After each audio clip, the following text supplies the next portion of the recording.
Hi viewers, welcome back to my channel. இன்னைக்கு நம்மளோட சேனல்ல Frost எழுதின Stopping by Woods on a Snowy Evening போமோட சம்மரி பார்க்க போறோம். பட் அதுக்கு முன்னாடி Frost பத்தி உங்களுக்கு ஏதாவது இன்ஃபர்மேஷன் தெரிஞ்சுக்கணும்னு நினைச்சீங்கன்னா என்னோட லாஸ்ட் வீடியோவை நீங்க பாருங்க. The Road Not Takenல தான் நான் கொடுத்திருக்கேன். அதை பார்க்காதவங்களுக்காக டிஸ்கிரிப்ஷன் பாக்ஸ்ல லிங்க்கும் நான் ஷேர் பண்ணியிருக்கேன். மறக்காம போய் அதை பார்த்துருங்க. ஸோ ஸ்ட்ரைட் அவே நம்ம சம்மரிக்குள்ள போயிடலாம். இந்த போம் பத்தி சில இன்ஃபர்மேஷன் சொல்லணும் அப்படின்னா இந்த போம் வந்து ஃபர்ஸ்ட் 1923ல த நியூ ரிபப்ளிக் அப்படிங்கிற போய்ட்ரி கலெக்ஷன்ல தான் பப்ளிஷ் ஆனது.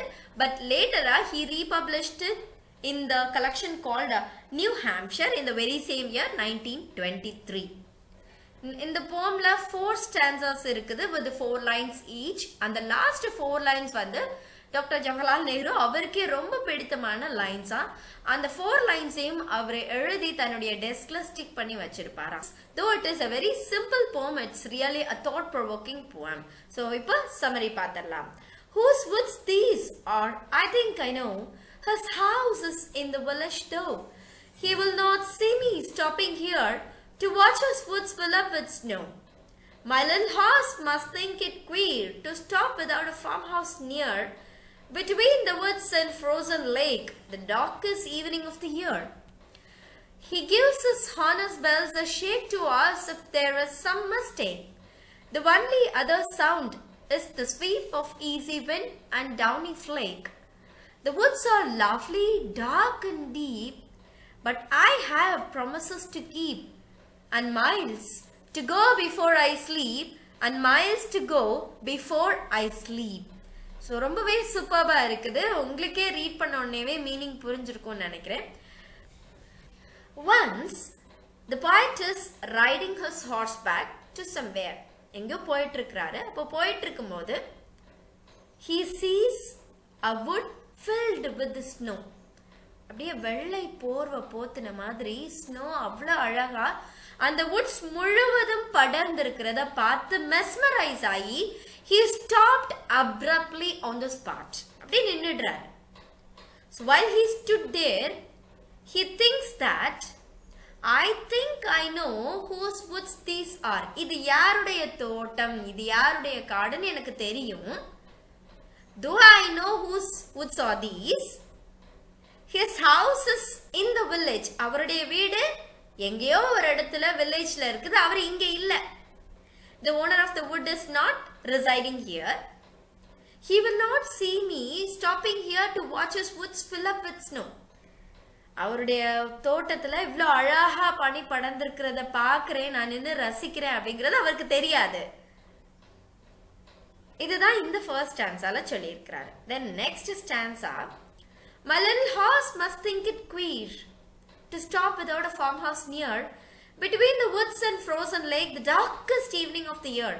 இவருடைய ஸ்மால் ஹார்ஸ்னு எடுத்துக்கலாம், இல்லைன்னா டியர் ஹார்ஸ்னு எடுத்துக்கலாம். அந்த டியர் ஹார்ஸ் என்ன நினைக்குமா, என்னாச்சு சடனா நின்னுட்டாரு, there is no farmhouse or nothing here, ஒண்ணுமே இல்லை except the woods and the frozen lake. இது ரெண்டுக்கும் நடுவுல சடனா ஏன் நிக்கிறாரு, ஒன்னும் புரியலையே அப்படின்னு the horse may think it queer. Queer means strange. ரொம்ப வித்தியாசமா இருக்குது, இப்படி எப்பயுமே நம்ம நின்னது கிடையாது அப்படின்னு யோசிக்குமா. Because it is the darkest evening of the year. நம்ம அந்த winter solstice எடுத்துக்கிட்டீங்க அப்படின்னா days will be shorter and night time will be longer. அப்போ night time longer-ஆ இருக்கும்போது எல்லாரும் சீக்கிரம் வீட்டுக்கு போயிருவோம்ல. But why this man is still standing here somewhere and without a farmhouse? farmhouse இருந்ததுன்னா நம்ம ரெஸ்ட் எடுக்க போறோம்னு நினைக்கலாம். ஒண்ணுமே இல்லாம ஒரு வின்டர் சோல்ஸ்டைஸ் அன்னைக்கு எதுக்காக இப்படி நடுவுல நின்னுட்டு இருக்காரு, புரியலையே அப்படின்னு அந்த ஹார்ஸ் நினைக்குமா. Next, he gives his harness bells a shake to ask if there is some mistake. The only other sounds the sweep of easy wind and downy flake. அந்த ஹார்ஸ் வந்து ஓகே ஏதோ மறந்துட்டாரு போல ஓனர், அதனால நம்ம வந்து அவருக்கு ஞாபகப்படுத்துவோம் அப்படின்னு சொல்லிட்டு it will shake its harness bell.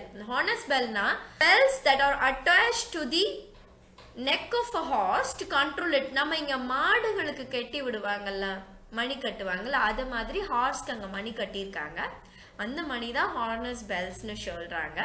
So அந்த ஹார்னஸ் பெல்ஸை இது ஆட்டி காட்டுமா, ஏதாவது தவறு நடந்துருச்சா, என்ன ஆச்சு அப்படின்னு அவருக்கு வந்து ஞாபகப்படுத்துற மாதிரி just it will shake its harness bells to ask if there is some mistake, and the only other sound is the sweep of easy wind and downy flake. அந்த இடம் அவ்வளவு அமைதியா இருக்கு except the sound of the harness bell, and the other sounds that the poet can hear is the sweep of the easy wind. அப்படியே விண்டுடைய காற்றினுடைய சத்தம் கேக்குது. And moreover the downy flake refers to the soft pieces of snow falling from the sky. பனி பொழியிற சத்தமும் காற்று வீசுற சத்தமும் மட்டும்தான் அவருக்கு கேக்குதாம். Then last 4 lines. The woods are lovely, dark and deep, but I have promises to keep, and miles to go before I sleep, and miles to go before I sleep. So இந்த woods வந்து ரொம்ப அழகா இருக்குது, ரொம்ப ஸ்ப்ளண்டிடா அட்ராக்டிவா இருக்குது. But still என்னால ரொம்ப நேரம் இங்க நின்னு இதை ரசிச்சுக்கிட்டே இருக்க முடியாது. I have promises to keep and miles to go before I sleep. நான் நிறைய கடமைகளை ஆற்ற வேண்டியது இருக்கிறது, நிறைய இலக்கை நான் தொட வேண்டியது இருக்கிறது நான் உறங்குவதற்கு முன்னாடி. இந்த உறக்கம் இங்க எதை ரெஃபர் பண்ணுது அப்படின்னா it refers to the eternal sleep. மனுஷன் வந்து உலகத்துல எவ்வளவோ அழகான விஷயங்கள் இருக்குது, அது வந்து டார்க் அண்ட் டீப்னு ஏன் கொடுத்துருக்கிறாரு அப்படின்னா ரொம்ப அழகா இருக்கும். இந்த உலகத்தை நம்ம அப்படியே ரசிச்சு ஸ்தம்பிச்சு போய் நின்னுட்டோம் அப்படின்னா நம்மளுடைய கடமைகளை யார் ஆற்றுவாங்க? நம்ம தானே செய்யணும். So the point is stressing that we have many promises to keep before we sleep and many miles to go before we sleep eternally.